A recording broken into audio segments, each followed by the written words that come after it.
Chers amis, bonjour. Aujourd'hui, nous allons parler de Shmini Atzeret et Simchat Torah. La Torah, dans le Lévitique, nous informe. 7 jours durant, vous offrirez un sacrifice devant Hachem. Au 8e jour, il y aura pour vous convocation sainte et vous apporterez un sacrifice à Hachem. C'est la clôture. Vous n'accomplirez aucun travail. En hébreu, Atzeret, c'est clôture. Dans les nombres, la Torah nous dit, le 8e jour sera pour vous jour de clôture, vous n'accomplirez aucun travail. Vous offrirez une offrande d'élévation en odeur agréable pour Hachem. Donc Shemini Atzeret, littéralement, le 8e de la clôture est une fête à part. En tant que telle, elle n'est pas sujette aux obligations de Sukkot. Par exemple, nous ne mangeons pas dans la soukha en Eretz Israël et nous n'avons pas donc de mitzvah de lulav pendant cette fête. Dans le kiddush du soir, donc ce soir, il faut ajouter la bénédiction chez Rianou comme à l'entrée de chaque fête puisque c'est une fête à part. Elle est définie comme la clôture en signe d'affection, comme un roi qui a invité ses fils pour quelques jours et leur demande à la fin du séjour de retarder leur départ d'une journée parce qu'il a de la peine à se séparer d'eux. Et une autre explication, pourquoi Hachem nous a donné un jour de plus, parce que au cours de la fête de Sukkot, les Béné Israël ont offert 70 taureaux pour les 70 nations. Quand ils sont sur le point de repartir, le Saint béni soit-il leur dit « Mes fils, je vous en prie, faites un petit repas en mon honneur pour que je profite encore de vous. » Dans le Midrash, Rabbi Lévi déclare « Le Saint béni soit-il a voulu donner une fête aux enfants d'Israël à chaque mois de l'été. Il leur a donné Pessah en Nissan, le deuxième Pessah pour ceux qui n'avaient pas pu le célébrer en son temps en Iyar, et en Sivan, il leur a donné la fête de Shavuot. En Tammuz, il avait pensé leur donner une fête importante, mais suite à la faute du veau d'or, il a sauté 3 mois, Tammuz, Av et Elul. Néanmoins, il leur accorda une compensation en Tishri en instituant 3 fêtes, Rosh Hashanah, Kippour et Sukkot. Puis Hachem s'est exclamé, Tishri, paierait-il donc pour les autres mois, il n'aurait pas sa propre fête? Il a donc ajouté Shemini Atzeret à l'égard de Tishri lui-même. Ceci se trouve dans le Midrash Psikta de Rav Kahana. En dehors d'Eretz Israël, où l'on célèbre toujours 2 jours de fête consécutifs, Simchat Torah tombe le second jour de Shemini Atzeret, tandis qu'en Eretz Israël, Simchat Torah et Shemini Atzeret ne sont fêtés que un seul jour. Simchat Torah n'est pas mentionné dans la Torah, mais nos sages ont demandé de faire un bon repas et de se réjouir au moment où l'on termine la lecture publique de la Torah, comme le roi Salomon, qui a organisé un festin pour ses serviteurs après avoir reçu la sagesse divine. Ceci se trouve dans le Midrash Kohelet Rabbah.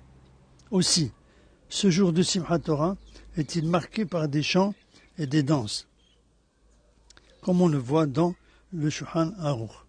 Mais pourrait-on se demander, puisque la Torah a été donnée à Shavuot, on devrait donc se réjouir ce jour-là, car habituellement, on remercie au moment de recevoir un cadeau sans attendre d'en avoir longuement profité. Pour résoudre cette difficulté, nos sages ont usé de la parabole suivante. Arrivée à l'âge de se marier, la fille unique d'un roi demanda à son père de lui trouver un conjoint de famille modeste. Le roi accéda, le cœur lourd, à la demande de sa fille, envoya ses serviteurs chercher un mari répondant aux aspirations de la princesse. Dans un village isolé, ils rencontrèrent un beau jeune homme et une courte entrevue leur suffit à percevoir ses grandes vertus. Ils le prièrent de se rendre au palais pour recevoir un message secret du roi, Prévenu, le monarque fit entrer le prétendant dans son palais et séduit à son tour par ses qualités de cœur et lui proposa la main de sa fille. L'intéressé n'en croyait pas ses oreilles. Qui suis-je pour mériter ce privilège? Cependant, le mariage fut célébré sans retard et le jeune villageois, devenu gendre du roi, connut une existence heureuse et prospère. Mais un an plus tard, il présenta à son beau-père une étrange requête. « Monseigneur roi, je voudrais prendre ta fille pour femme. » Il expliquait au monarque interloqué le sens profond de sa demande. Il lui expliqua. Au moment du mariage, je ne participais pas à la joie collective parce que je me disais, le roi m'a choisi comme gendre en dépit de mes origines modestes, parce que sa fille certainement atteinte d'une grave maladie physique ou mentale ne pouvait prétendre à un mari de haut rang. Mais, après une année de vie conjugale, j'ai pu constater que la princesse était une épouse idéale, en parfaite santé, et je voudrais maintenant revivre mon mariage avec une joie sans mélange. Le roi s'émut fort des paroles de son gendre et l'en aima encore davantage. De même, au moment de la révélation, les enfants d'Israël se sont demandé avec une certaine méfiance pourquoi Hachem, béni soit-il, n'a pas donné la Torah aux anges. À l'évidence, elle doit contenir des lois et des préceptes bizarres, des obligations écrasantes. Mais après en avoir achevé la lecture, ils se rendent compte que ces voies sont des voies agréables et tous ces chemins sont paisibles. Qu'elle est plus douce que le miel et qu'un gâteau de figues, et ils peuvent se réjouir pleinement et sincèrement. Dans ce contexte, on peut regretter que bon nombre d'ignorants croient en toute bonne foi qu'il leur est impossible de s'arranger avec toutes les exigences de la Torah. S'ils faisaient l'effort d'approcher les textes traditionnels, ils se rendraient compte qu'il n'est pas possible de s'arranger sans la Torah.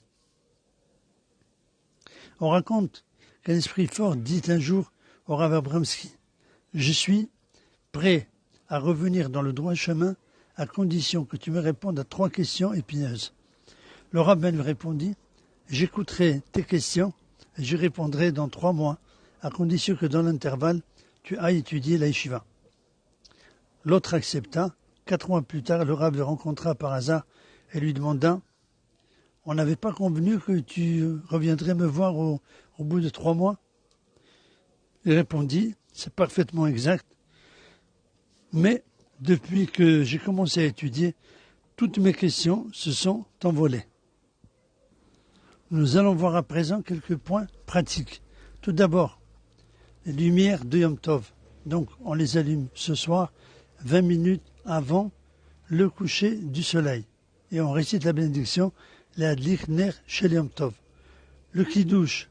Dans le Kiddush, on va réciter, au lieu de réciter Beyom Hag HaSukkot, on récite Beyom Shemini Hag HaTzeret Hazeh. Ce 8e jour, fête de clôture. Aussi bien donc dans la Hamida, on ne peut plus mentionner la fête de Sukkot, il faut mentionner la fête de Shemini Hag HaTzeret Hazeh. Concernant la fête elle-même, donc de Simchat Torah, comme nous l'avons dit, si on se trouve en Eretz Israël, donc après la prière du soir de Shemini Atzeret, donc ce soir, après la prière du soir, on fait 7 fois le tour de la synagogue avec des rouleaux de la Torah, on accompagne ces processions de chants et de danse à la gloire d'Hachem, sans excès ni débordement, et en dehors d'Eretz Israël, donc la fête de Simchat Torah sera célébrée, Bezat Hachem, non pas ce soir, mais demain soir.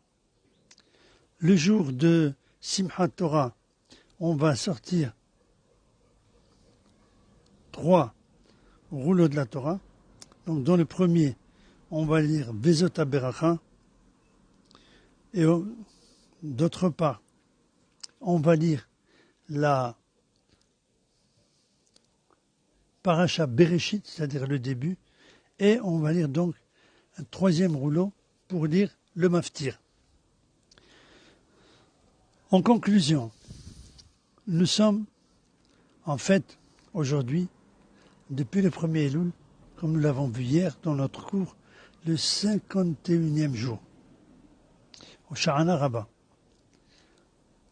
Donc, la fête de Shemini Atzeret et de Simchat Torah marque la clôture d'un cycle, on va dire, assez long, qui nous a permis, donc, a priori, de prendre des engagements. Des petits engagements, comme on l'avait vu dans nos cours, et qui vont nous accompagner toute l'année. Donc, il faut essayer que chacun de nous puisse pratiquer et accomplir ces engagements pour marquer un début de changement qui va lui permettre de se trouver dans la catégorie, comme nous l'avons vu, des personnes à Oseh Teshuvah, c'est-à-dire d'un processus de Teshuvah. Même si l'engagement est petit, mais s'il est suivi assidûment, Hachem va le considérer comme une grande chose. Donc, cela va nous aider aussi grâce à la fête de Simchat Torah, qui est une fête, donc c'est un réservoir de joie, on va prier que cette joie nous accompagne à tous et à tout le peuple d'Israël pendant toute l'année. Donc il ne me reste plus qu'à vous souhaiter de très bonnes fêtes de Shemini Atzeret et de Simchat Torah. Et, Be'ezrat Hashem, dans un esprit toujours de joie et de bonheur, de santé, prions tous ensemble pour la fin de la pandémie, pour la guérison de tous les malades et pour l'avènement du Mashiach bientôt de nos jours. Je vous remercie de votre écoute et vous souhaite de très bonnes fêtes de Shemini Atzeret et Simchat Torah.